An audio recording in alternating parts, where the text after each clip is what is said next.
Do you like walking around the Shaker Lakes? Many Eastsiders in the city of Cleveland know the Shaker Lakes well. Like Lower Shaker Lake here on the border between Cleveland Heights and Shaker Heights, between North and South Park Boulevards. People enjoy the walking trails and accessibility of this urban lake that offers peace and tranquility and nature in the middle of the city. What many people don't know is just downstream from Lower Lake is one of Cleveland's best kept secrets, the Doan Brook Gorge. But don't worry, I'm terrible at keeping secrets. Hence why today I'm going to show you not only how to get down into the gorge, but I'll show you some of the best spots to see. The Shaker Lakes aren't real lakes at all. In fact, they're reservoirs formed by dams that were built by the Shakers in 1800s over a stream called Doan Brook. Doan Brook begins as 3 branches that start in Beechwood and Shaker Heights that form a main branch along the popular All People's Trail at the Nature Center at Shaker Lakes. Downstream from Lower Lake, the Doan Brook flows through University Circle and meets Lake Erie out near the intersection of Martin Luther King Boulevard and Interstate 90. Before we make the plunge down into the gorge, don't forget to hit like and subscribe to my channel so you never miss your dose of nature in the city. Are we ready? So why is there a gorge here in the first place? We're standing where Doan Brook passes under Fairhill Road, near its intersection with Coventry, at the edge of an area known as the Appalachian Plateau, a broad and high altitude region of Ohio. Below the Appalachian Plateau is the Lake Plain. In between the plateau and the plain is a dramatic drop of 200 feet or more, known as the Portage Escarpment.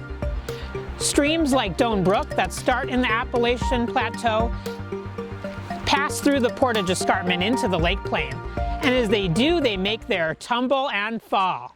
Whoa, wow! Can you believe we're in the middle of the city?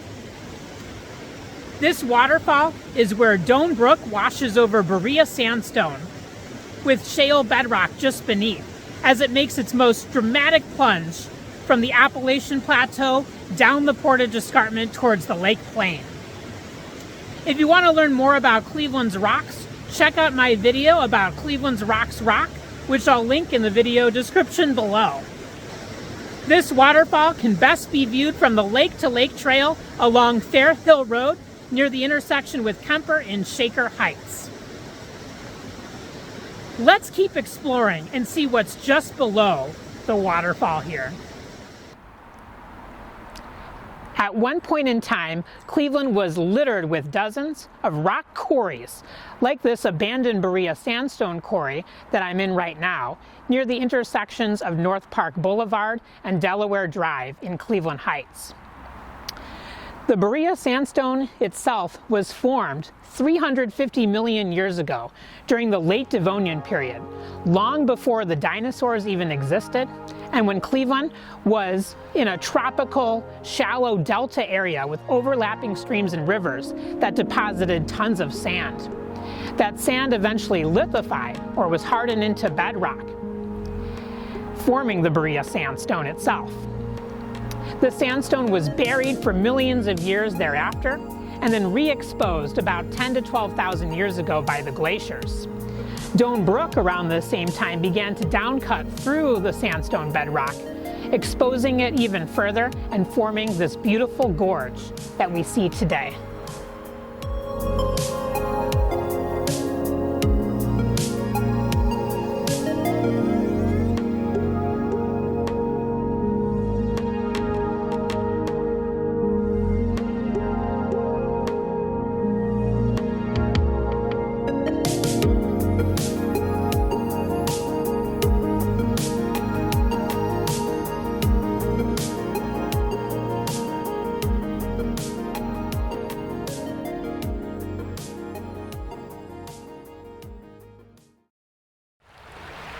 Downstream from the quarry, the stream itself becomes a little more accessible, as Doan Brook continues its way down the portage escarpment towards the lake plain. Along the way, you'll see smaller falls that cut down through the many layers of bedrock as it makes its descent downward. From here, we can really start to admire the mature forest that has regrown in the gorge over the last 100 years. As the stream approaches Martin Luther King Boulevard, a busy commuter road on the east side of Cleveland, it enters a large tunnel that was constructed to bring the stream under that busy road. Just upstream from this tunnel is a large trash rack that was constructed across the stream, and that's to trap debris and other things that might otherwise clog this tunnel that we see here. I wonder if there's anyone on the other side of the tunnel. Let me see if I can say hello and see if we get any replies back.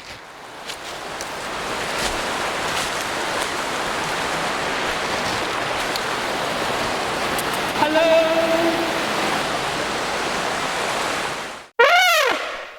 Just downstream from Martin Luther King Boulevard is a large concrete structure that straddles the lower Doan Brook Gorge. This was a dam that was constructed to prevent and reduce flooding from impacting downstream neighborhoods. In fact, just downstream from where we are now is University Circle, Cleveland's cultural district with museums and hospitals and roads and people.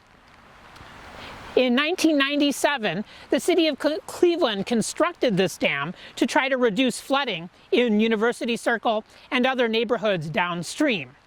Although the dam has done little to prevent flooding, it did destroy a large part of the Doan Brook Gorge, and it made a palette for some really awesome urban artwork.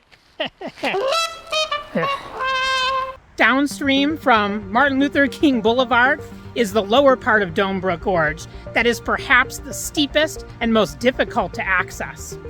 You can see here the bedrock layer has changed to mostly Cleveland shale as Doan Brook continues to downcut through the layers of Cleveland's bedrock. The Doan Brook Gorge ends abruptly right here in the city of Cleveland's Ambler Park, located between Fairhill Road and Martin Luther King Boulevard, where Doan Brook makes one final drop into the lake plain. Here, it enters a large underground pipe, or a culvert, that carries the stream underneath the hustle and bustle of University Circle.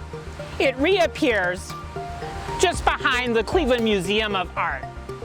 As the city of Cleveland grew, this section of the stream was gradually buried into culverts. And today, the 1-mile University Circle culvert is maintained by the Northeast Ohio Regional Sewer District.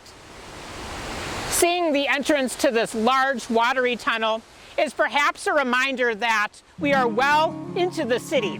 Even though just footsteps ago, it felt like we were practically in the wilderness.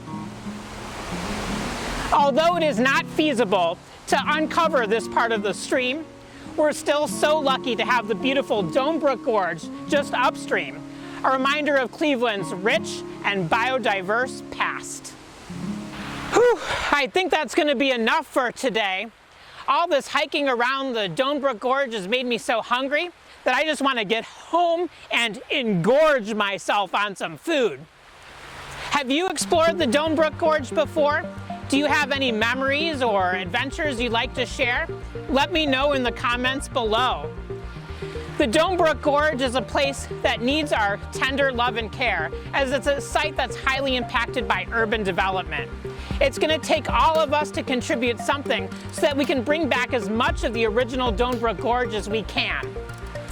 Thank you for joining me today on this urban hiking adventure. My name's Alex, and I'm your CLE Urban Naturalist.